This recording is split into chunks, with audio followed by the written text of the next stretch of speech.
Well, good morning, Bakersfield, surrounding communities, and everybody watching online on YouTube, Twitch, and Facebook Live. This is the Early Bird Special right here on KGEO Sports Talk, 101.1 FM. I'm Chris Burdick.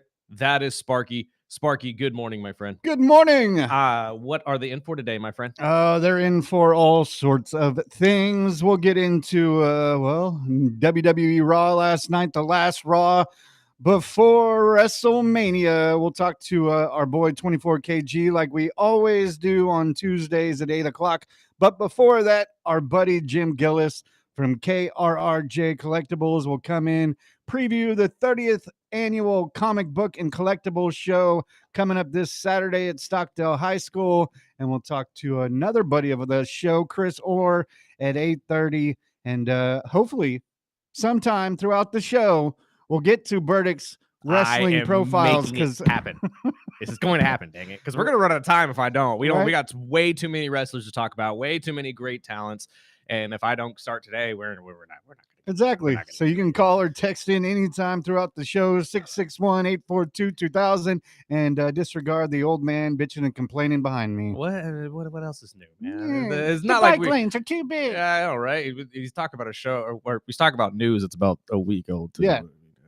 We're not going to get into that either. There's tons to talk about in the world of sports, though, outside of the wrestling stuff that you'll be hearing today because it is WrestleMania week. And on this show, we talk wrestling. So if you don't like that, I'm sorry, but we do have a lot of fans that do. So we're going to get into that and much, much more.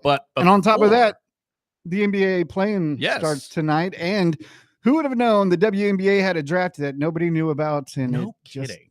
And at this point, I turned on because I didn't turn on the TV, but I went to ESPN to start my prep yesterday, saw that, and I said, God, I wish I knew anybody that was getting drafted today. Right. I did see 5 UCLA players were drafted in the first round. Fantastic. Was what's his name? 6 overall. The Miami Heat player, Jaime Jaquez, I believe is his last name. His sister was on the UCLA team. Did she go into the draft? Probably. I think almost everybody that was eligible from the UCLA team was drafted. And I know the Dallas Wings selected UConn's Fudd. And she reunites with Paige over there. So nice. That'll be fun to watch. I mean, with the expansion teams coming in as well, Cleveland's team, I believe, starts this year, if not next year. Toronto, I believe, is getting one.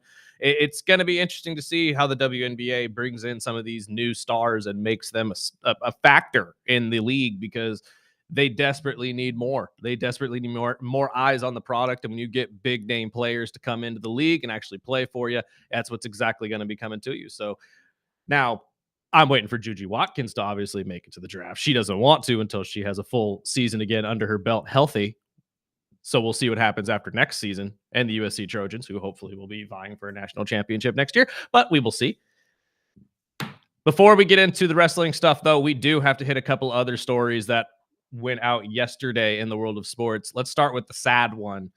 Well, if you really want to call it a sad one, because this man's a warrior, so I'm pretty sure he's going to make it 5 for 5, as he said on his Twitter account. But Dick Vitale has come out and announced that he has melanoma in his lung, along with a liver cavity, from what I understand. I'm not sure exactly what the liver cavity means.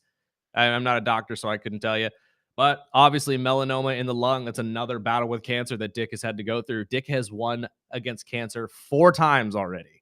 4 different cancers, lymph node cancer, I believe one. Oh Lord, I had it all written down here and I totally forgot. But 4 times. I'm pretty sure this is going to be 5 for 5. And he's positive. He's like, bring it on. Look, man, if there is one man on this planet that could beat cancer, I'm pretty sure it's Dick Vitale. And I just feel for this man though, because it seems like every time he gets cleared of one of these illnesses, something is right around the bend.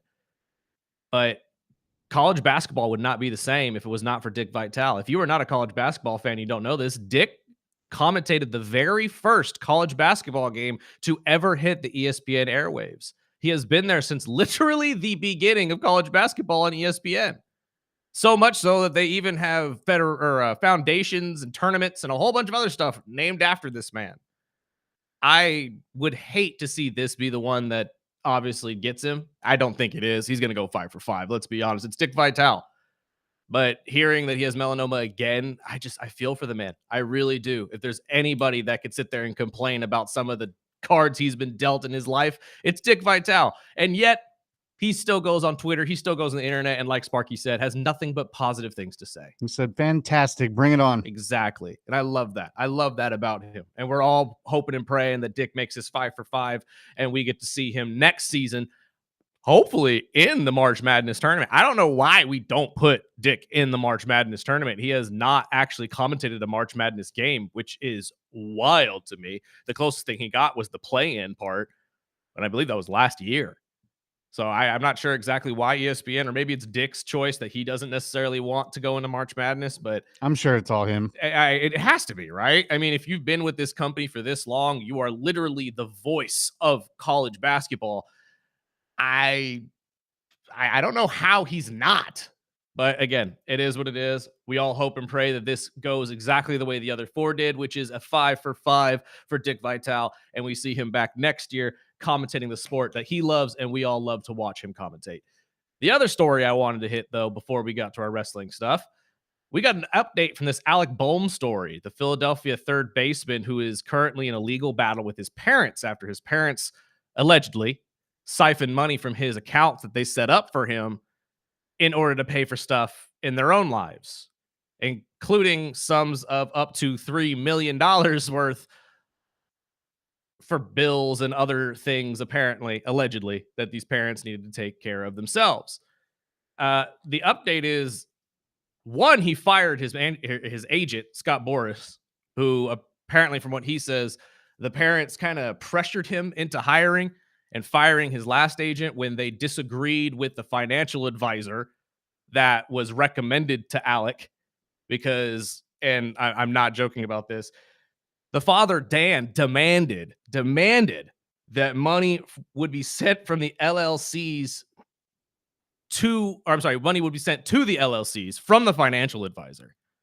But the financial advisor refused to do that until they showed proof that Alec owned the LLCs. Well, guess who didn't want to show proof that Alec owned the LLCs? Again, much like they did to their son, and he kind of learned recently, this just smells so bad. So bad. And for it to be his parents makes it so much worse. But even right before this entire thing went down, I'm assuming when they knew that Alec was going to be coming after them in a legal sense, they took money out of his account. $528,000 out of these accounts to pay for their legal fees. Was that before or after they traveled the world? I believe that was after. And they transferred that money on March 5th of this year straight to their Florida counsel, Robert Eckerd, who is currently trying to fight an arbitration suit for them in Florida. Of course. Alec Bohm's representation is currently trying to get that blocked because there's no reason for them to be in court in Florida when all of this is taking place in Pennsylvania. What the hell is going on? Different laws in Florida. Right, absolutely. And they know they can win in Florida, more than likely. Which what scratches my head as the financial advisor in the LLC, because any financial advisor would have proof of the ownership of set business. Right. Which is what Alec has been trying to get from these people for the last couple years. And the sneakiest part is I'm almost 100% sure that the parents have cleaned that up before it hit, so he wouldn't have access to it. So there's always, it's just a creepy, sad story. From what I understand, that's exactly what happened. Was these LLCs were created with the guise that this was going to be essentially setting up Alec post-career. This was all supposed to be used for real estate investments in general, stuff to continuously make him money post-baseball. Yeah, that wasn't true at all. Apparently, these parents, from what I'm reading here, and this is all alleged, mind you, this has not been proven, it's all alleged, but the parents allegedly set up these LLCs in order to successfully funnel the money from the accounts from Alec to the LLCs and then the LLCs to themselves. It was all a game. And again, it doesn't help when we hear about stories about them essentially strong-arming their son to fire their agent that he had at the beginning of his baseball career because they didn't like his financial advisor That's what they claim, is that they did not accept the requests from the financial advisor, so they strong-armed Alec into signing with Scott Boras or Boras or whatever. I think it's Boras, Boras. Regardless, like I said, this all stinks to high heaven. And the more we learn about this, the worse it gets for the parents. Your son is an MLB stud. Now, mind you, he's not one of the best third basemen in the league. He's really struggling right now for Philadelphia, but he has his moments. And he's going into his last year of his contract with the Philadelphia Phillies. He's currently making $10 million right now. That's it. That's it. He'll be making more next season, I promise. I'm sure. I don't know if it'll be with Philly, but he'll definitely be making more. But even then, all the money that he's pretty much made so far in his career has been siphoned away from him, essentially, up to $3 million worth. And now they have to go and set up a separate lawsuit, a separate injunction to potentially get this $500,000 back from them that they essentially took from their son to pay for their legal fees to fight their son in court. Is anybody who's a parent right now that's listening to my voice thinking, oh yeah, I could totally see that being a viable thing for a parent to do? Really? I just don't get it. And maybe this is me being a Phillies fan and obviously having a little bit of a bias for Alec here. But the more and more I read about this story, the more just craziness comes out of it. The parents set up an LLC account with an agent and I'm not even gonna say there's a financial advisor involved in here, because I'm pretty sure there isn't. I'm pretty sure they are acting as his financial advisor. But the parents strong-armed this athlete into firing his agent, who was doing good by him, giving him a financial advisor that was going to set him up well. They didn't like that. They had him fire him, hire the guy that they liked, who they knew previously before even introducing him to their son. And that agent has been assisting them essentially siphon all this money away from his client. Oh, yeah, that's great business practice. This is absolutely wild. And I mean, we said it when we first talked about the story. If there was one person on this planet, or two people, I suppose, that you should be able to trust wholeheartedly with your money, it should be your parents. I just can't understand how the story like this just becomes a thing. Can we not just be upfront about this and do right by your kids? Your son has worked his ass off to get where he is right now, and you guys are benefiting off of every dollar. And as Sparky said, by the way, these are two people, Mr. Dan and Lisa Bohm, who live in an RV and travel the country. Guess where they get the money to do that? Yeah, I'm pretty sure that's the same thing. And by the way, they're also claiming that they're doing this for their son's benefit, for his own good, and claiming that Alec has taken out sums of over $100,000 multiple times in the last couple months out of his account. That's what the listener just said. Yeah. This has been going on for a lot longer than we know. Oh, yeah. But here's the thing. That's his money. He should be able to pull out as much of it as he wants. Just because you guys set up an LLC doesn't necessarily mean that this man should not be able to funnel his own money. I just don't understand how this has reached this level. I really don't. But then again, I don't understand how a parent can do this to their own son. I really don't. Allegedly. You're right. Allegedly done this to their own son. We'll see what happens. The parents are claiming no wrongdoing whatsoever. We'll keep giving you guys updates as much as we can. But as of right now, this is probably the biggest story in the MLB. And, well, outside of the season going as a whole, I meant more stories away from the game. But it's still just, it boggles my mind that there are parents out there that are literally doing this to their son. Their son. Like, if any of you that are listening to my voice right now, you got kids, that kid becomes a professional athlete. Could you really imagine yourself siphoning away all the hard-earned money that they just made? Why? Because you feel like you're deserving of it? Because you raised them? Get over yourself, man. Seriously. That's absolutely ridiculous. Let's take a break. Let's get to our first guest of the day. Jim Gillis will be right here with us from KRRJ Collectables. They have a show coming up at Stockdale High School this weekend. We'll let you know about that. Right after that, we'll be talking to our guy 24KG. Raw was live from Sacramento last night. It was a fantastic Raw before WrestleMania, where you got pretty much everybody that you're going to see on WrestleMania competing once again against each other. It's going to be a fantastic weekend of wrestling. We'll get into all of that as soon as we can. This is the Early Bird Special right here on KGEO Sports Talk.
Welcome back. Early bird special right here on KGEO Sports Talk, 101.1 FM. We're also streaming video live on Facebook, YouTube, and Twitch every single morning from 7 to 9, so you can join us on those as well.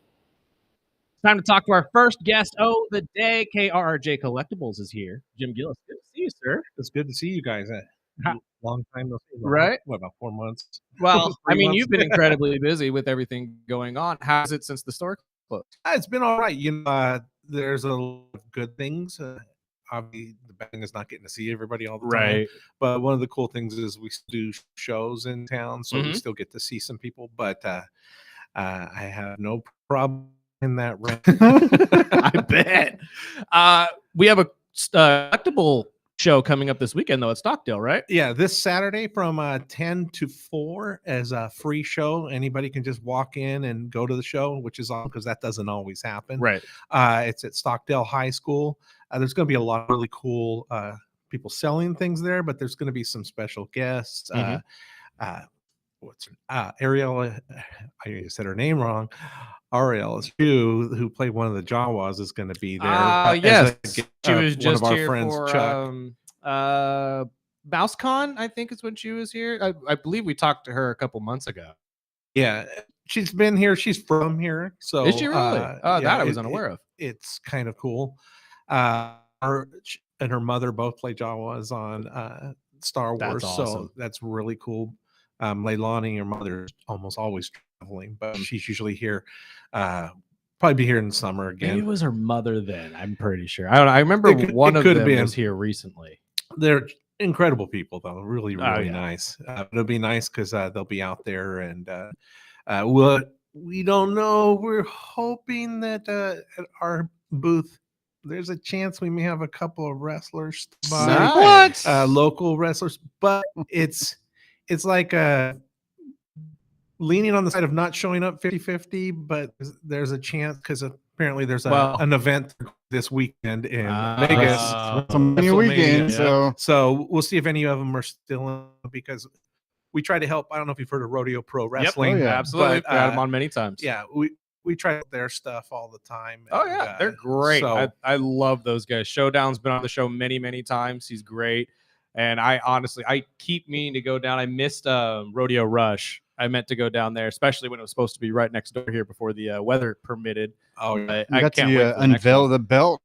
Well, I heard is that all their shows are now going to be down at the police. Yes, so they want to move them around. They apparently are going to be. What I was told that they're going to have them all there now. They're all going to be there, which would be good because it's really a good venue to go see.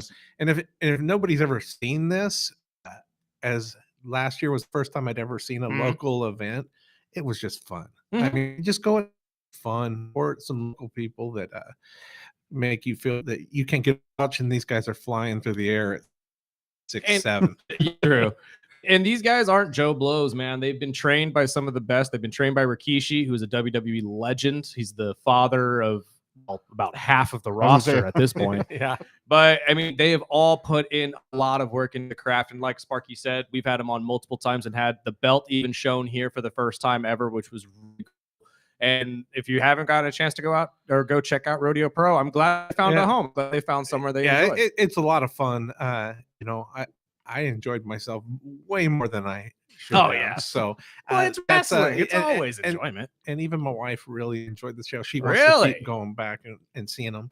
So it's like getting a show, a good show for, I don't know, like 10 maybe. These days compared to what you spend money. I mean, you go to a show for less than you can go out to eat. I can tell you right now, how much were those tickets in Sacramento last night, Sparky? I know you said you looked them up. Peace. Yeah, so it's like if you want to go see. And with rodeo, you're up and close, and they take part in, and they're cool guys. They hang out afterwards. You can take pictures with them. You can buy merch. You can help them build. And I remember 8-9 years old growing up and going out to Strongbow Stadium and watching what I thought was pro wrestling these guys are doing. I mean, it's 24-hour job. And again, it's just entertainment, man. It's pure entertainment on a sports level. That's the way to look at it, right? Yes. Is if you can go and have, and what's great is that the kids that they take out there that usually are told to shut up at places, let them Get go to- out there yep. and be yelling, find a favorite, Yep. you know, Let them get rowdy. cheer, jeer, whatever you want to do, and just have fun, because you don't get to do that stuff much anymore. You know, it's funny you bring that up, because I was just listening to an interview on a WWE podcast. It was Cody Rhodes, and he was bringing up his grandfather. And if you know his dad, Dusty Rhodes, obviously he's a legend in himself, but his grandfather was not a wrestler. He was just a plumber. But even he would go to these shows and take advantage of that and be the most hateful person on the planet, these heels. But that's because that's how, you know, that was his therapy. That's how he got it out. And honestly, I think that's a great outlet for a lot of people, because there's a lot of people these days that just are looking to yell for the sake of yelling. Hey, I would say, yes, do that. Yes, absolutely. I mean, the craziness of this world. So, what else can we expect on Saturday? Let's talk about. So there's going to be a ton of vendors there, local artists. I really, as myself, I love to support local artists, and I think that it's great when they get the chance to go out there and sell some of their stuff. You get to meet them. You know, we, myself, KRRJ Collectables, will have a bunch of cool stuff. We'll have some really crazy sales that we'll be doing, because you know we just want some product. So there'll be crazy stuff. But you've got cosplay contests going out there. They're going to have really cool raffles.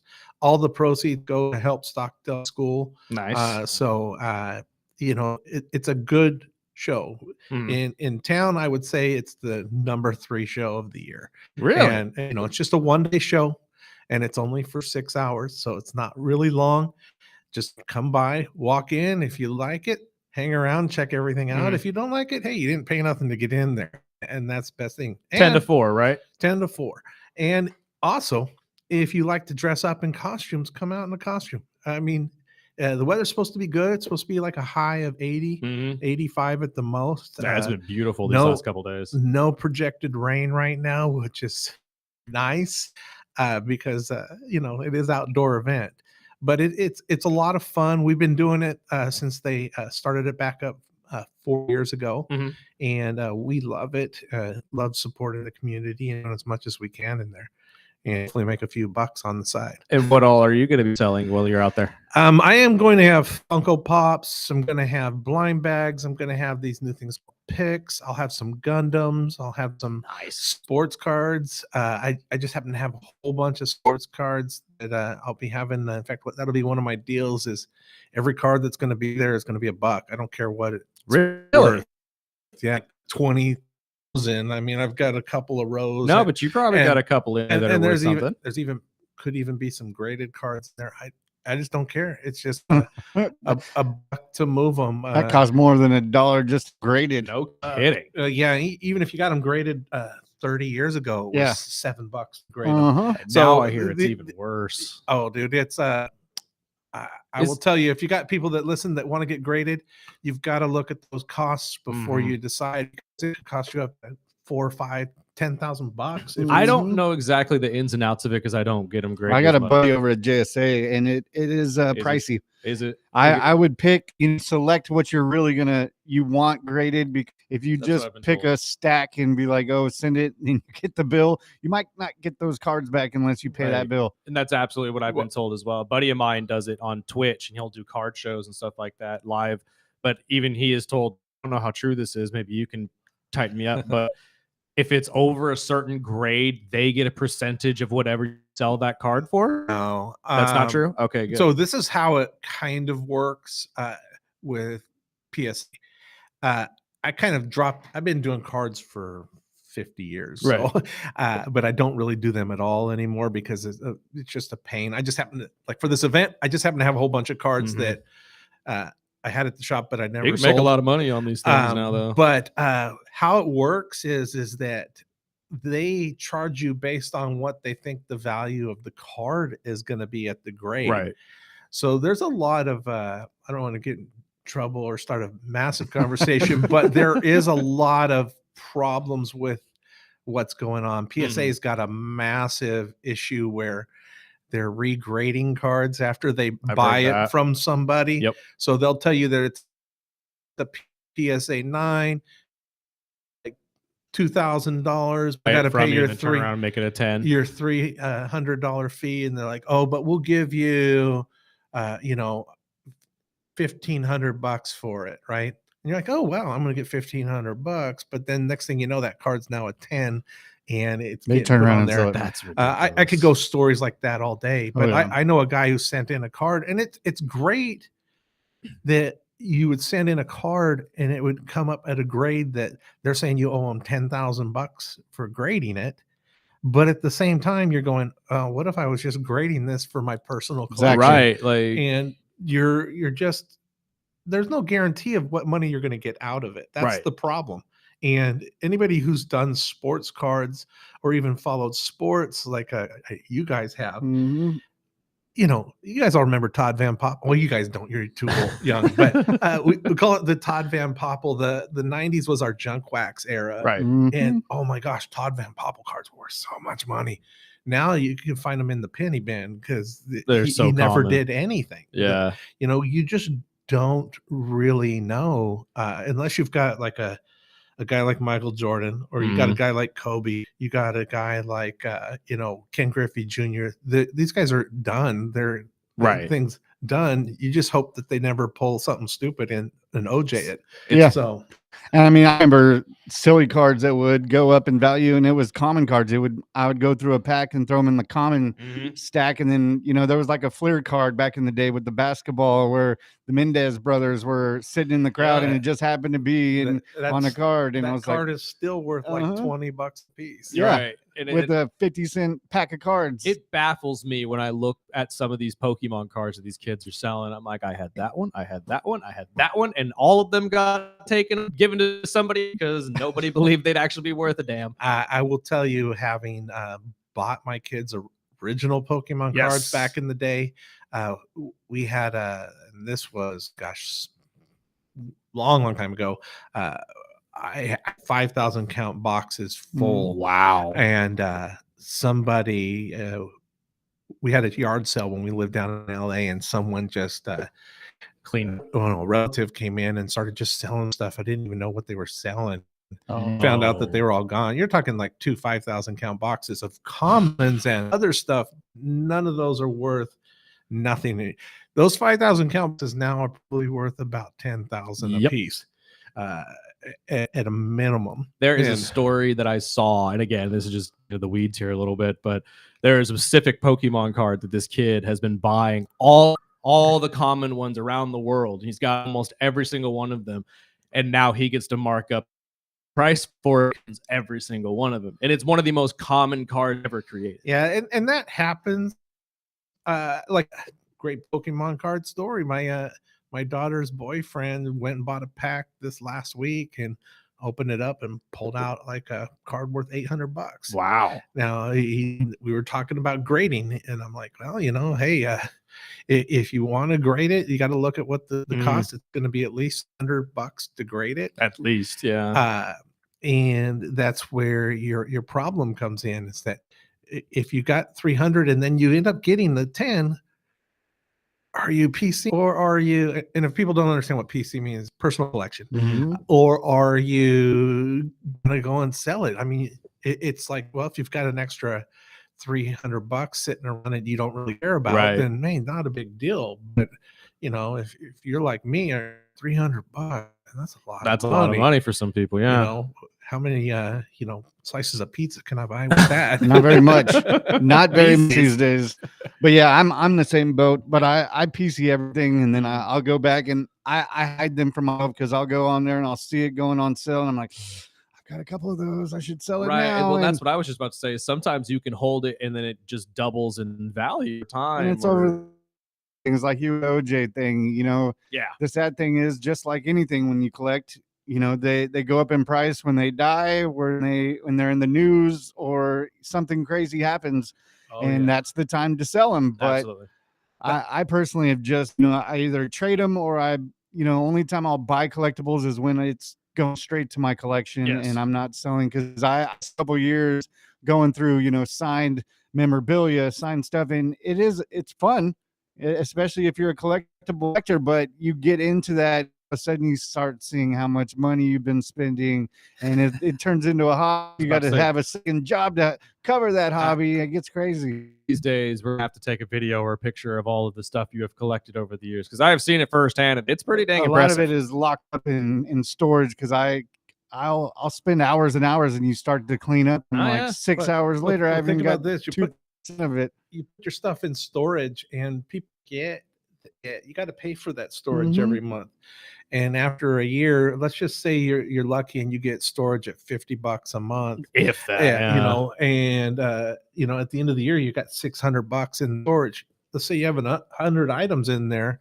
That's $6 an item. After 2 years, that's 12, 3. You know, it just keeps compounding. But I'll tell you, but considering what you had been spending at the collectible, it's pennies on the dollar. You have to get the air conditioned one and make sure you know everything, because there's not just a storage room. You got to get the right storage room. You can't go to Daryl's storage and just get the smallest unit. I would tell you, I have storage units, and I like the place I get from. The price was reasonable, and they're new. But seeing things in town, I don't know if you guys saw this, but them have been robbed. I'm like, somebody explain to me how they knew which to rob. Right. That's the interesting thing. There's 400, 500 units in there, and then they only get one in the middle. Yeah, that has all the stuff in it. You know, that's why I always I'm always just a little leery of that. But I'll tell you guys an interesting story. You talk about selling, and do you regret, or what do you do? Just a few weeks ago, one of my heroes, Chuck Norris, passed away. Yes. And have a signed Chuck Norris pop. I actually have 2 of them. I think really? I still have 2 of them. Oh, wow. And so I put it online for like $700, and immediately got an offer for $500. And I'm like, oh no, dude, I want more. Oh, greed set into me, right? Because I knew I had another one. And now I'm still trying to sell it. It's really interesting. It's like you never know what that point you're at, because I've had that happen many times. You guys remember Derek Thomas from the Chiefs? Yep. So I've been selling online for a lot of years, since '99, and I happen to have a lot of 2 Derek Thomas rookie cards that I had up online 2 weeks before he passed away. They did not sell at $1 for both of them, and now they put them right back, relisted them back up online. He died in the middle of the auction. I sold for like $100, and that's just, you just never know. Right. Same thing with NASCAR at all. Carl Edwards. I had these 2 Carl Edwards cars that he raced for a company called World Financial Group, and these were just for them. And you know, I had them, and I'm like, you know, let me put them up. And then all of a sudden, in the middle of putting them up, he retired. And I mean, I made $1 on a $90 item. You got to hope that you're in the right place at the right time, and willing to just say, hey, you know what? Am I going to nickel and dime this for an extra $5 or $10, or just go, hey, I'd rather have some cash in hand? And I'm at that point where I'm at cash in hand. Yes. Yeah. You 2 know this than I. Something just popped in my head. What are those key moments that you should look? Someone's got some memorabilia that they're looking to offload right now. Is it mostly just bad stuff, or are we just talking like if they do anything in the world? So there's a part of the problem we have now is television, and you guys have seen all these shows: Storage Wars, Pawn Stars, Golden. You know, the truth is 99.9% of people do have a diamond in the rough sitting in their house. You know, you don't have that one coin everybody's been looking 75 years for. Hey, if you do, awesome. Yeah, good for you. But the truth is most don't. And if you're looking to offload a collection, and let's say someone comes up and you think your collection's worth $20,000, and they're like, listen, it's not worth anything near that. It's maybe worth $2,000 or $3,000. I'll give you $1,000. You might really consider that, because you know, yes, there are some scumbags out there that'll be like, well, I'll give you $10 for it. But the truth is that storage unit. How much you paying every month for that storage unit? Right. Are you filling up a bedroom in your house with everything? Yep.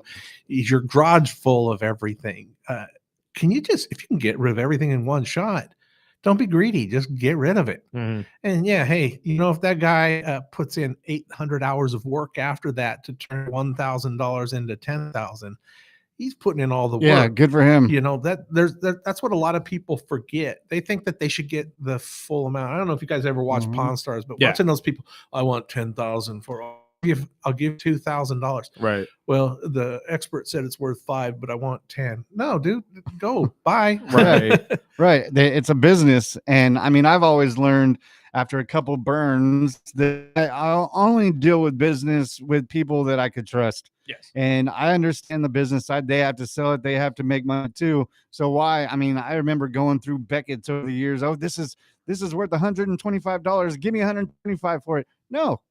You're going to get what the market is going to at that time. It's worth what you can sell it. Exactly. So like with Beckett, that's a great thing, right? So let's say one of the problems that you have is that let's say a player plays for the Florida Marlins or the Miami Florida Marlins. I don't remember what they are. No, it is anymore. Miami Marlins. It's Miami Marlins now. Let's say a player is really popular there and his card's $50 in Miami. Right. It ain't worth $50 in Bakersfield. All right. It'd be worth $5 if you're lucky. That's part of the thing. That's one of the good things about the internet. Even back in the day, when the Beckett prices back in the day were more accurate because you didn't have the opportunity to go online and find something. Average. So you were just getting kind of what it was selling at everywhere. Oh, that price could mean that this is what it is here and not here. So it's a crazy thing, but I think that what happens is we all you get mad that someone else made all this money off of something that you thought was worth all the money, but you don't want to put in the work for it. Right. As a person who's been dealing with this for close to 40 years, you see it all the time. Like people are like, well, it's been selling for 100. I need to get 90. Well, what am I going to do? If I buy it at 90, tomorrow it could be worth 50. Right. I'm out $40.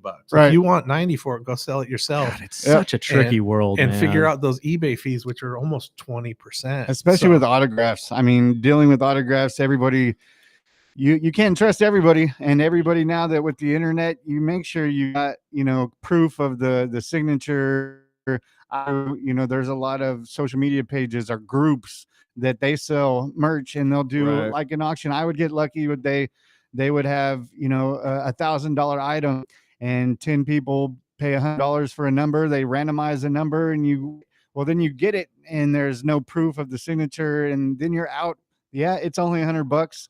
And yeah, it could have been, but there's people that are just trying to, like you said, the creeps, the scumbags that are just trying to. I usually only do business with people like that are local. I know that I can trust them, and if I can look at it like he was just saying, he's seen his Funko collection. I mean, you're not going to miss out. No. But there is cards that are more collectible to me because I'm a Dolphins fan. That 50-cent Merino card could be worth $1 tomorrow, but it's worth $5 to me because it's a part of my Merino collection. Speaking of the Dolphins, I saw a thing last night that showed the evolution of the Dolphins logo. I saw the same thing. And do you know that ever since they took the helmet off the Dolphin, they haven't made the playoffs? Yep. Mm-hmm.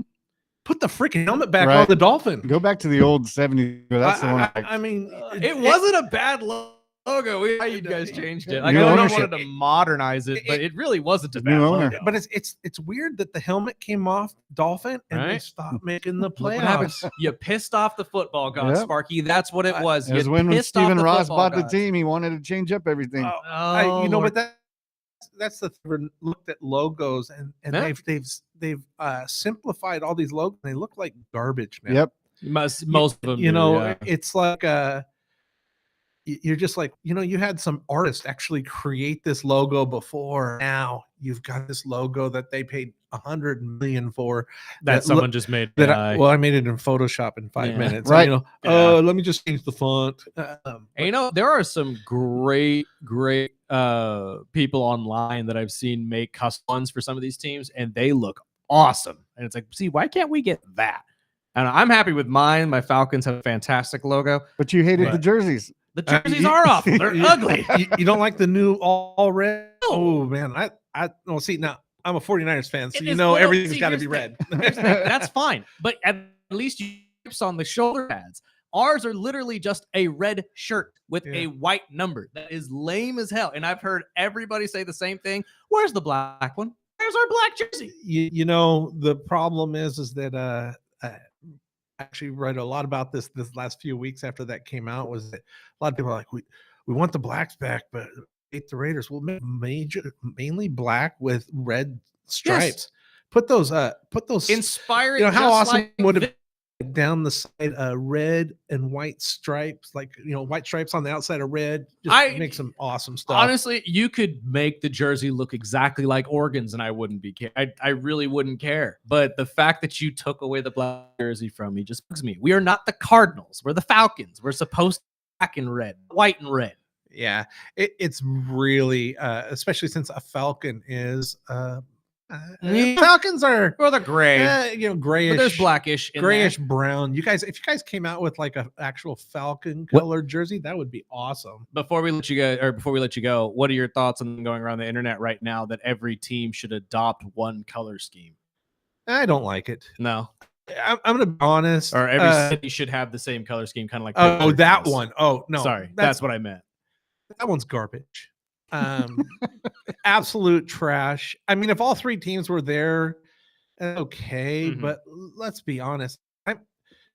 I'm a Northern Californian, and 49ers are red and gold. That's where they're gonna be. Wouldn't put on blue. No, I do have a blue 49ers hat. So, but it doesn't need. But yeah, they're trying to make it the colors of the San Ramon. Yeah, or somebody. No. I saw that one. I also saw one do the Golden State Warriors colors. But if you're going with two colors, you're going with either the 49ers or the Giants. You don't go with the other teams that have barely been around at all. I agree. If the 49ers went and became the same colors the Giants in orange and black and gray, dude, I agree. I dig that, but at the same time, you need some individualism. You want to have colors that match. If that guy's wearing a Steelers jersey, a Penguins jersey, or a Pirates jersey, that have a little individuality. But they really went with the steel theme out there. So I think for some cities it would work. I genuinely think like LA, if you went all blue and gold or purple and gold, whichever one you wanted to choose. They should just go with a rainbow color in LA. That's also true. I mean, they keep trying to push that Vice City on the Dolphins. I'm like, dude, if we wear the Miami people love it for some reason, though. They love that color scheme. I will tell you, the greatest color scheme in NFL is the Miami Dolphins. I love the colors. Now, see, I was raised in the 80s, Miami Vice, and oh gosh, those colors are beautiful. Just because the team sucks doesn0 mean that the colors don't bleed. I have nothing to say about that because he's 100% right. But I like it when we're 8-0 when we wear our throwbacks, and I grew up watching the early 80s, watching Marino and Duper and Clayton. And there was nothing better than those uniforms, whether it was the white ones. But then when they started getting cute with the cartoon logo, they threw in orange jerseys. I'm like, oh god, I love the color orange. So those orange jerseys are cool. Orange. But when they go, I wasn't a fan of like when Nike did the color rushes where you're all the same color. Yeah, the ketchup and mustard games, as I like to call them. There's a lot of things that I'd like to see. Like as a 49ers fan, we wore black jerseys and we lost our last game of the year, and now everybody's like, don't ever wear those jerseys again. It's like you lose one game. Those jerseys were sweet, man. I will tell you, they are. I've Every time I see someone with one of those on, I'm like, God, I'm so jealous. That looks sweet. It was the same with the Falcons, old black and red with Michael Vick era the Vic era. Yes, I love those. I that's what I'm saying, though, especially when it comes to the Falcons uniform. I need the black jersey. Without a black jersey, it's like basketball. I like the old Bulls black jerseys what they wore with Jordan. What I'd like to do in the NFL is have all the guys go back to playing like an 80s style jerseys with those giant ass pads. And have a throwback night where everybody has the shoulder roll. And all that. Their or the arms neck roll, come out to here because the flaps are flat. It was like everybody wears the exact same jersey. Brian Cox and John Offerdahl used to wear the things over the backs. Oh, absolutely. And with those new, they said they're making new covers for the bobblehead helmets that they're going to be able. Caps. Oh, those things are so bad. But they're making new things to make it look better. I'm like, you can't make a guy that's this big with a giant head. He looks like a bobblehead. I think the right route to go with those though is to somehow make the padding smaller, because I think that's why it's so ugly. It looks like just a ridiculous over pad. So if you want that much padding, just make your helmet. Yeah, that's the other thought that they were going to make, because Mahomes at one point was massive too.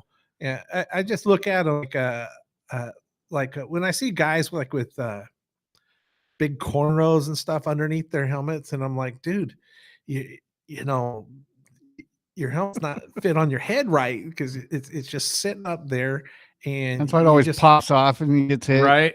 Yeah. Absolutely. Or it just looks funky sometimes. It's halfway down. But I am not a fan of the Guardian caps. They could figure out something way better. Yeah. And I'm going to be honest.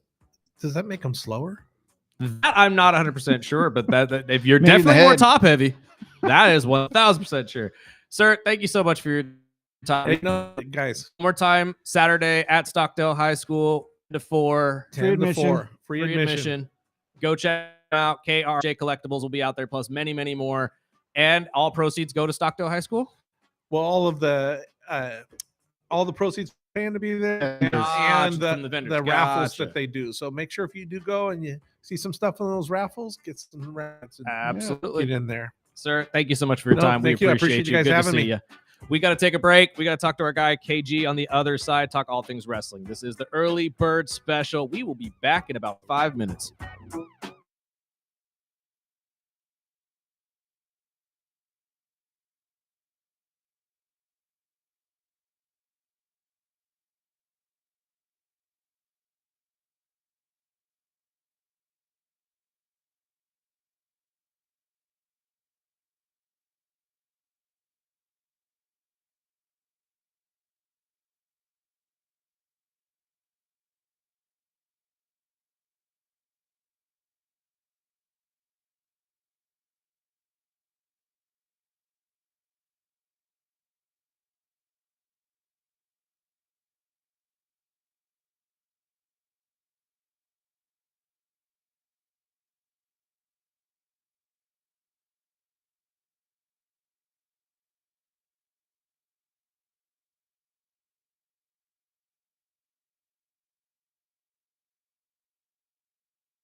some reason, Sparky's camera went down in our entire system, so now we'll be working. But now we can talk with our guy 24KG because he can most likely hear us. Sir, good morning. Can you hear me now? Top of the morning. Top of the morning, my friend. Now live from Sacramento last night. We got to hit the ground running here because we're already about a minute or two into the segment. Your thoughts on everything that went on last night? I mean, we talked about it last week. We were expecting a big response from the tribal chief after CM Punk's pipe bomb yesterday. We did get one last face-off between the two of them as the show ended last night, which pretty much ended with the same thing we've all known since the beginning of this entire thing, which is these two men do not like each other whatsoever in any way, shape, or form. So are we in for an incredible main event on night 2 of WrestleMania? Before we even get into that, there's something I have to say. Over the weekend, I viewed AEW Dynasty. True, as did I. And if WWE isn't careful, these Tuesdays where we're talking about SmackDown and Raw might end up having some dynamite discussion down the line. I got to give the devil his due. And also to the man who they call the god of professional wrestling, Kenny Omega, Maxwell Jacob Freeman, put on one hell of a clinic. Mm-hmm. And like I say, WWE has some things to consider. Now, to answer your question, Sparky, you can shake your head no all you want. Fine, you can talk all you want. I don't need to. I don't think the WWE problem is as big as KG always says. So. It's not. Hey, easy there. Easy there. Easy there. Because some problems are universal within the wrestling industry. As far as details and working out the kinks, match quality wise, WWE better look over their shoulder. But to answer your question, do the same thing because AAA over the weekend was awesome too. Actually, AAA is way better than Dynamite. We're not even going to talk about that. But we can because this mask versus mask match between the El Grandes has far more interest than Pat McAfee being involved in the main event of WrestleMania. I like dead serious. I agree. Yes, serious. Hey, see, Chris. Can I say something? Why are we so up in arms about Pat McAfee being a part of WrestleMania, but no one's up in arms about Lil Yachty? Like, we can get to Lil Yachty. Like, if we just gonna skip to it, let's get to it. Let's get to it. Check this out. I'm sick of the little yachties, the little boats, the I slow speeds, the I know speeds, the so whatever you're on the it be. train is what I'm hearing. No, I'm not on any train. I'm on the me train and good wrestling and WWE train. Let's not take it back to 6 months ago, KG, where I was ranting and yelling and veins in my neck, coming out here every Tuesday morning complaining about the product. All right, the product has made improvements. The problem is not the people who are producing it, but the ones who are poking their nose in the business that don't belong in there. I don't want to see a celebrity get suplexed. I don't want to see a half drawn out match between Jelly Roll, Belly Swole, whoever he want to be. I liked him better when he was fat. All right, so let's just keep it real. This is not what we're paying for, $32 a month or whatever to see on ESPN, to see celebrities involved in something that had 15, 25 years of history in itself with that main event. But to answer your first question, Chris, I think last night, the interest within CM Punk and Roman Reigns match truly is main event level worthy. Mm-hmm. We'll give it that. With the history between them and the Shield and the way they invoked each other throughout the course of these weeks leading up to it, stellar, very much so. But one that's, I'm not going to say slowly creeping up, has crept up to be the ire of desire in this card. It's Obafemi and Brock Lesnar. The promo he cut last night, actually getting to see Obafemi cut a promo as he would in NXT in a Monday Night Raw ring, was every bit worth the wait. It shows that he, like he said, he is the one. I can't remember ever if Brock Lesnar cut a promo that didn't end with something weird happening or him making some kind of weird shout for him being that big and making them sounds and shrieks coming out of him. Yeah, that was refreshing. That was very refreshing to see a big guy who can work the mic, and really make it known that he is here. He is the next one. And I can see some future shenanigans going down with him and Paul Heyman in the future if they ever want to turn Oba heel. They opened up a whole path for this man's future just in the last 4 weeks. And I'm very excited to see how it turns out. I agree with you, but what impressed me more was the fact that he was able to go bar for bar with Paul Heyman. Oh, One of by the greatest far. men to ever hold a microphone in wrestling. And By the fact far. that Oba was able to stand that tall and be that guy really did show that he is on a level higher than Brock. And not in a sense of, Brock Lesnar is the beast. He is the legacy. He is the guy. But it's more on the level of this kid already has more potential than Brock ever did, which is scary to say. I think, honestly, this guy has kind of pushed Braun Breaker out of immediate thought. In a way, but that's not necessarily fair because Braun's been out for a couple months with an injury. And let's be honest, he's about to have one of the greatest returns at WrestleMania this weekend because there's no way possible that Gunther Seth Rollins match ends without Braun Breaker doing something to both of these men, not just. We can fantasy book out loud all we want, but all we can do is cross our fingers and hope. He had a serious hernia. Who knows? They say he's been cleared. Yeah, he's been cleared. They say he's been cleared, but we've had no indication or cook up or anything about that. So we'll let that play out. I'll give you that one. But until you see a Braun Breaker versus Obafemi match, and even on paper, oh God, that sells itself. It's true. Like that was going to be my question: is that the match you're looking forward to at WrestleMania? I mean, there's 13 matches as of right now. Yeah, but also with what I just mentioned in the future, those guys are going to carry this company's main event. Yes, and by far right now with Braun Breaker not being visible, all eyes are on Oba. These products from NXT that are being called up that are in WrestleMania right now. Let's look at this landscape that we have right now. Javon Evans, Trick Williams.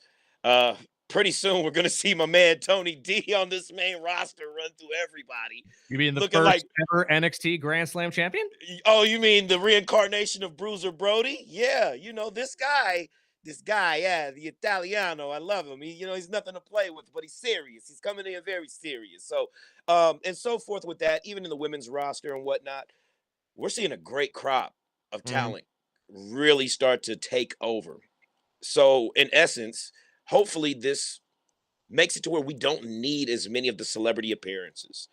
I feel like it's not killing the business, it's not helping the business. It's just something that's become part of the business now. You see every wrestling publication or company bring in somebody from somewhere who's synonymous with some type of product, internet, game show, hosting a segment, podcast, whatever. This has now become the norm, thanks to WWE, who jumped on it 30 years ago with Cyndi Lauper, Captain Lou Albino, things of that nature in WrestleMania. So seeing a celebrity interfere or be involved in a match isn't something foreign.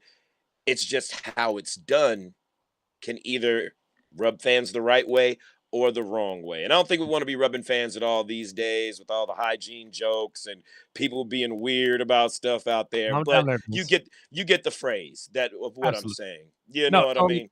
Totally understand what you're saying. And actually, I'm glad you brought up the young athletes that will be at WrestleMania, because I do have a soundbite that I wanted to play for you real quick. I got two for you today, but this first one is from Joe Tess. They've been doing the media tour around ESPN the last couple days. They had Joe Tessitore on most of the shows yesterday. AJ Lee was on Sports Center, which you'll hear from her in a little bit. But this is Joe Tessitore, and these are the top 5 wrestlers in WWE right now that he thinks everybody should be keeping an eye on. And I just wanted to play this for you and get your guys' thoughts on the other side. So let's give you the rising stars who you need to know. And we will start with number 5. And it's a guy who really is young, but he's already a superstar. And that is Dominic Mysterio with the bad stash, the bad mullet, the legacy. He's going up against Finn Balor. Number 4, I'm going to put Lash legend number 4, the former SEC hoopster WNBA player who's been on the main roster now for just a short time. She's already a tag team champion. Number 3, only 21 years old. He's bouncy. He's a high flyer. It's Javon Evans. Number 2, whoop that trick.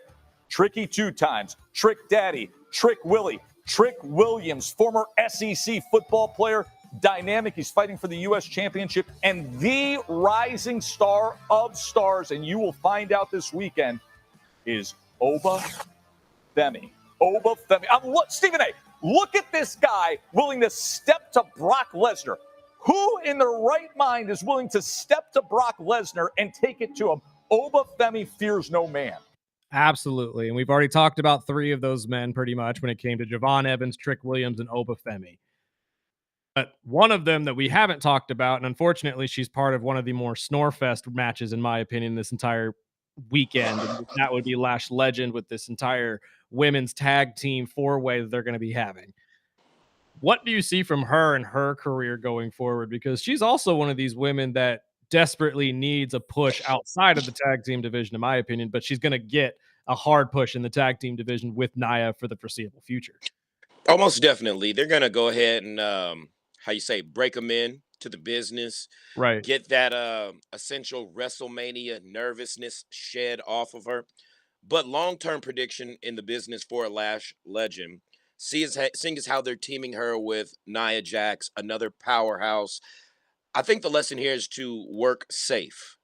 If anybody knows what it's like to come up and then be demoted and have to start all the way over again and prove themselves to be a competent worker, is Nia Jax. With all the criticism, being a woman of color, the things that she has had to face in the industry, there's nobody other, I'd have to say, more perfect to mentor her in this position of being that next up big girl, a Raquel, Jade Beth Cargill. Phoenix, a Jade Cargill. But this is, I would have loved to see, they tried to do it with the same thing with Bianca and Jade, and it seems to be working out. Most people don't have a high opinion on Jade, but the project is successful. You may not like her character or whatever, but pairing her with somebody of experience on the roster is what's going to get her over. And I think the more matches she's frequently involved in, she's going to be fine. We're looking at a future, you never know, women's U.S. champ, because 100 days has gone by and Julia's only defended it against one person. I feel bad for her because she is way better than that. She deserves way better than that. That title deserves better than that. Chelsea Green was giving us gold, and I don't think people really understood what it was going to mean once they took that title off of her, and now we see. Absolutely Julia's nothing. problem at the moment, I think, though, is the fact that she's struggling with trying to learn the English language. Like, Stephanie had a leg up on her in that regard because they both came in at the same time. But Stephanie, obviously living in San Antonio and part of her life, learned English at an early age. And obviously it was easier for her to make the transition over. Whereas Julia has never lived in America and is now learning English for the first time. And you are in sports, especially in front of a camera, you have to know the language. You just have to. And seeing as how Stephanie, every time she has an opportunity to be on the mic, you can tell her English is progressing. Yes, but she speaks Spanish primarily, obviously. But the other point I wanted to make with that soundbite was 4 out of the 5 of those people that Joe Tess named are recent call-ups that just made it to the WWE within the last 6 months. Is this a sign, you think, from Triple H that the old guard, the guys that we've talked about for a long time, your Rey Mysterios, your Randy Ortons, and even some of the more lesser known guys, maybe your Aleister Blacks, your Mizes, are they on the way out? And are they going to be calling up a lot of these young kids a lot more frequently and giving them this kind of treatment? Because I don't know about you, but I don't know the last time that I remember a WrestleMania card pretty much being dominated by early call-ups, because that's what they are. Javon, most definitely. Rick Williams, Obafemi, they did not have a very long stint in NXT at all. Most definitely. I'd have to say this is the most successful graduating class of NXT to hit the main roster. Despite previous call-ups that were fumbled, mishandled, mistimed. Some guys got called, injuries. Some guys got called up. Yeah, some guys got called up in the middle of storylines that were progressing in NXT, and it totally threw off their dynamic and trajectory on the main roster. Tommaso Ciampa, Johnny Gargano, for example. But yes, as Sparky just noted, a crap ton of injuries. When WWE got bit by the injury bug, much like every sports organization does from time to time, they were actually ready with a plentiful roster replenishment, bro. And I could really commend them on that, seeing as how Shawn Michaels has done a phenomenal job with those kids in the developmental center in Florida. Absolutely. Absolutely. And I mean, the NXT itself has really grown into its own branch of WWE. And in many ways, in my opinion, it holds up to the other two shows. It Definitely. really Definitely. has its You can moments. even consider AAA in there as a feeder system now Oh, yeah. because from what Mark Calloway, The Undertaker, is doing and producing as one of the lead producers in Mhm. AAA is by far mind-blowing, the And stories he's telling. they snuck away another one of CMLL's top talents when La Catalina made her debut over the weekend, which was awesome. But we'll get into that at a different time.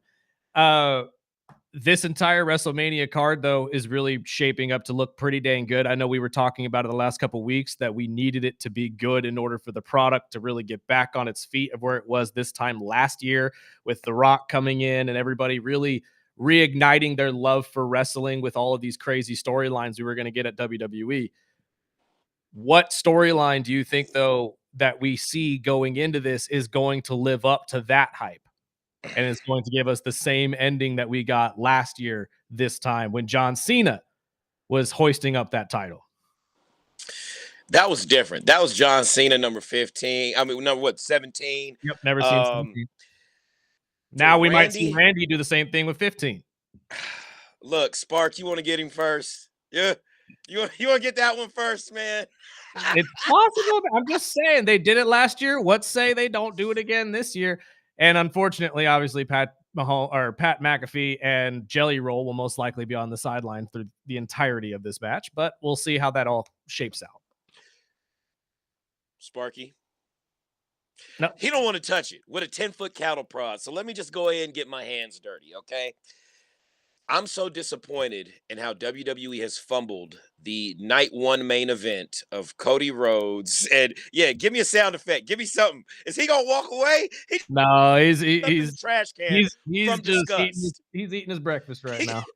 No, that's You don't even want vomit to touch it. from pure disgust of how this match has been presented. Look, he's got to wash that taste of disappointment out of his mouth right now. If the viewers could see this right now, that's how YouTube. That's the whole point. Yeah, that's how disappointed he is with this match. But look, I'm just gonna go ahead and get through it.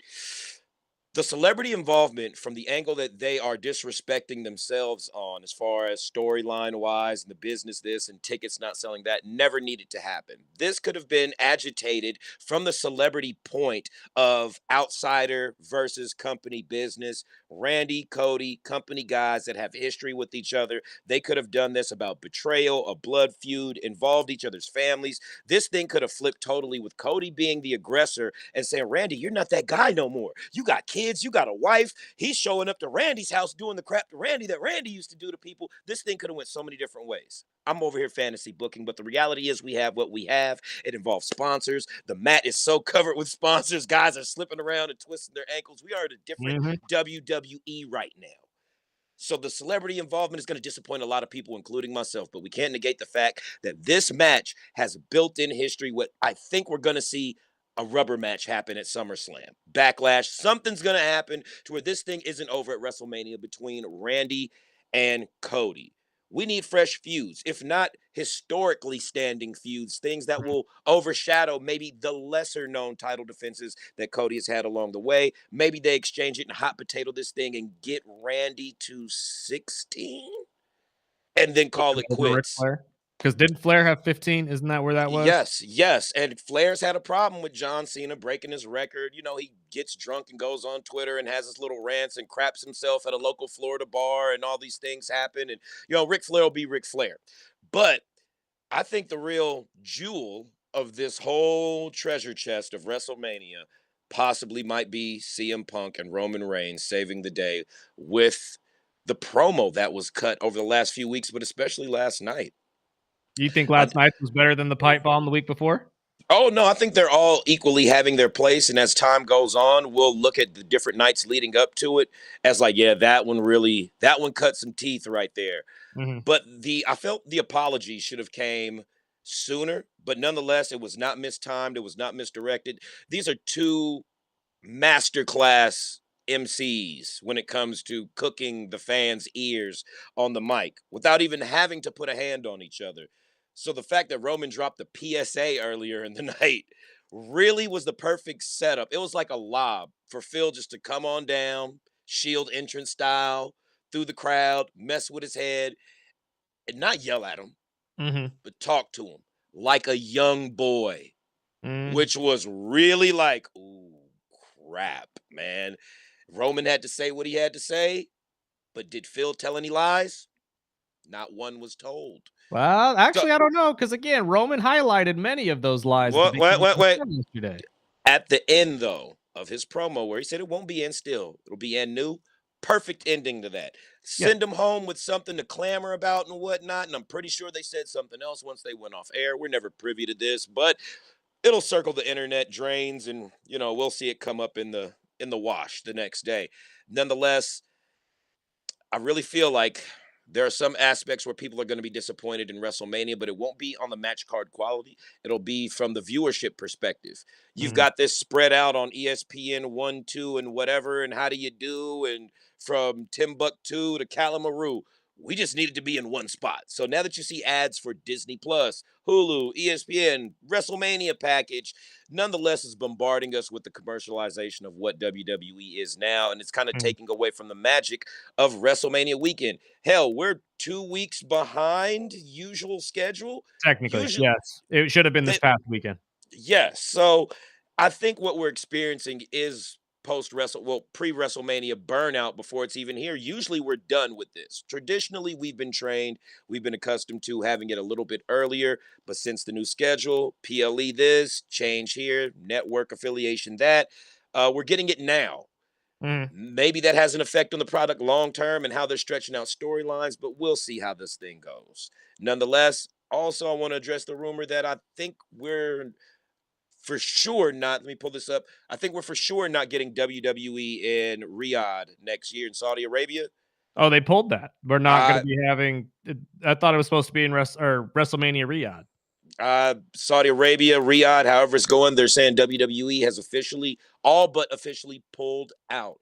So story is still developing, but it looks like with the conflict going on over there, they're not going to put the company, their employees, or any of that in jeopardy until things, clear up or clear out. So we're looking at a return to either New Orleans or Indianapolis or somewhere else. You have to give it to New Orleans. You took one away from New Orleans. You have to give it back to them at some point. And they did promise them a major PLE after they pulled it. So, well, how long have they been promising London or anything to do with the UK? Absolutely. For like they deserve one too at the O2 Arena, something like that. But definitely absolutely. New Orleans. Yeah. I agree. But I agree with you 100%. Eventually, London should get one. We should put one overseas. I 100% agree with you. But the difference is they haven't had a WrestleMania literally pulled from them months after it was announced. Yeah. Having people buy tickets for that WrestleMania venue and then again have all of that get changed because they wanted to send it back to Vegas because Vegas cut a bigger check. So I think eventually you're going to have to sit there and say, we got to give it back to New Orleans, if not solely because we did that. Yeah, it kind of did them dirty. Exactly. So I think before we go overseas at all, it has to go back to New Orleans. But I would love to get Sparky's opinion on how he feels WrestleMania night 1 and 2 is going to fare out. Personally, I'm pumped. I like the fight cards. I like the matches. I like the endings of a lot of them, and I'm leaning on a couple title changes. And I don't want to ruin anything, but I still think my girl is going to get her title back, and they can end this damn story. But I'm pumped. I don't think there's one match, even the women's tag team match, I'm actually looking forward to because I think that's going to break up some teams and include the future of the stories. But I can't look at one match in there and say I'm not promoting or I'm not pumped about. I am a little nervous on how they're going to break it down. I think if anything, WWE might be a little too many commercials, maybe too many promos. You don't like your constant Slim Jim ads, brother? I don't know how they're going to do it. I'll give them a chance. I don't know. And like you had mentioned, with the 1 hour pregame, but it's on ESPN for local listeners. And it's not even really a pregame. It's actually just the first hour of the show. But it is only on ESPN where people that don't have the app won't be able to watch the rest of them. Yeah, that's where I'm so kind it's of on worried. local ESPN. Right. But if you don't have the ESPN app, you won't. You mean you'll Right, but get all. it's So it is a pregame for people that don't have prelim, the app. yeah. I see what you mean by that. It's kind of like a prelim to the UFC, but all they're Exactly. really trying to do is get people to to buy get the app. WrestleMania. Of course, it's all about money. But there is not a match I'm not looking forward to. I'm just nervous. We've talked about it in the past about some of these PLEs, Saturday night's main event, where they just go to commercial break way too often. But I'll be there. I'll be at home. I'll be pumped, looking forward to it. And I'm still on the fence. I don't think they ever take WrestleMania out of Vegas for a couple years at least, because they've got the Fanatic Fest. They've got a 4-day, 5-day type deal, and they're rolling in the cash, dude. I don't think they're gonna mess with that. If it makes money, obviously going to go back to Vegas as many times. We could be looking at WrestleMania being a permanent resident for WrestleMania the next 5 to several years. Just two things before we get out of the way. WrestleMania match card prediction, winner prediction from either one of you guys. And was it really necessary to air the Liv Morgan music video last night? No, it was not. But honestly, I wasn't against it. It was. Nobody has a problem with watching Liv Morgan. My thing is, did we really need this music video or to know that you make crappy music? You're a great wrestler. Great wrestler. That's what I was just about to bring up is that what they're trying to do is make Liv Morgan essentially the WWE Britney Spears, I would assume. That's what I see it. I'm not opposed to it. I'm not either. But I'm not. But that was not the place to debut your music video. And it's that's going to be her new walkout song, right? Yeah. The minute I started listening to it, I was like, oh, this is a walkout song. This is her new entrance theme. That's what all this is. I'm just tired of all the crappy Def Rebel music. And I honestly think the song could have worked if somebody else reproduced it. And I'm pretty sure there's somebody out there on the internet already clicking away right now producing. Somebody's remixing this 100%. Def Rebel's got to go. As far as winner predictions, I'm going Roman. I'm going Cody. I don't think Randy wins at Mania. I'm going to go with AJ Lee for the Intercontinental. I hope Trick Williams for the U.S. I'm going to go with Braun Breaker messing up the Seth Rollins match. I don't think either of them technically win. It'll go as a DQ. That's a great ending for that as well, because you can't have one of these guys lose. No. You can't. I think Oba beats Brock Lesnar. I think Nia and Lash hold on to theirs. And which one am I missing? Jacob over Drew. And probably Penta. Penta takes home his belt too. Sparky? That was a pretty good prediction right there. It was safe, but it was very sound. It was very logical. I like how you did that. I can't really disagree. I mean, besides the Becky, I think Becky pulls it off. I think it'll be a DQ. I think Orton does win. I do think I'm leaning on Penta winning. I think Liv wins. Oh, and I forgot about that one. I'm taking Steph. I'm taking Stephanie over. And I think the only thing different. I think Rhea obviously wins. And I think Orton is probably the only one that's different besides Becky. I think the same DQ, and I think Roman probably pulls it out in a weird fashion. And last week we were all talking about the OTC, the family being back together. You still think that? I mean, it seemed like it last night. Even with can I get your what ifs? What are either one of your what ifs? Can I get a what if for either the night of WrestleMania or the Monday Night Raw after WrestleMania? One what if from each one of you guys, real quick, before we get out.